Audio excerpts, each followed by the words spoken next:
Aujourd'hui, je vous parle de la Brown Betty, cette théière ronde marron qui fait clairement partie du paysage britannique. Elle peut paraître toute simple, mais son histoire est très riche et très liée à l'industrie potière anglaise. Tout commence dans la région de Stoke-on-Trent, berceau de la poterie anglaise. Au XVIIe siècle, vers 1695, on découvre une argile rouge particulière, l'Etruria marl.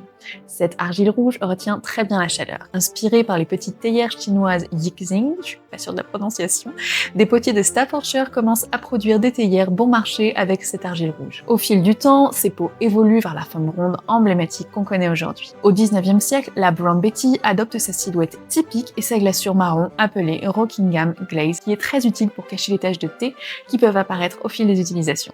Le design n'est pas seulement esthétique, la forme ronde permet aux feuilles de thé de tourbillonner librement quand on verse l'eau bouillante pour libérer plus de saveur et réduire l'amertume. À l'époque, on n'utilisait pas vraiment de filtre dans les théières, donc on peut vraiment voir que la Brown Betty est conçue de manière complètement optimisée.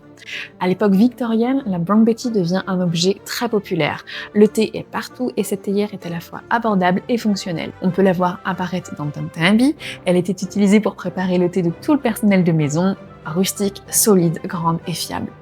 À son apogée, l'industrie potière de Staffordshire produisait des milliers, voire des centaines de milliers de Brown Betty par semaine. Jusqu'à aujourd'hui, la tradition perdurait avec la marque Coldon Ceramics, basée à Stoke-on-Trent, qui fabriquait des Brown Betty. Malheureusement, en écrivant cet épisode, j'ai vu que l'entreprise avait fermé en juillet. En 2018, le designer Ian McIntyre a réimaginé une version moderne pour l'entreprise Coldon Ceramics.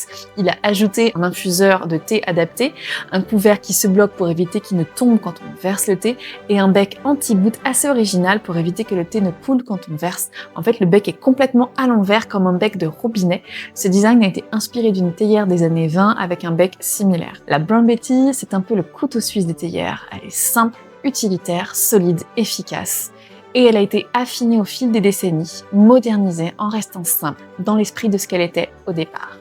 Alors si vous n'avez pas de Brown Betty chez vous, ce n'est pas grave, j'en ai pas moi-même, pas encore. Mais vous pouvez quand même vous faire un délicieux tea time avec une théière plus simple ou même un joli mug et surtout de délicieux crumpets fabriqués artisanalement en Bretagne. Rendez-vous sur le site joliejoanie.fr pour les commander sans attente. À bientôt pour un nouveau tea time avec Joanie.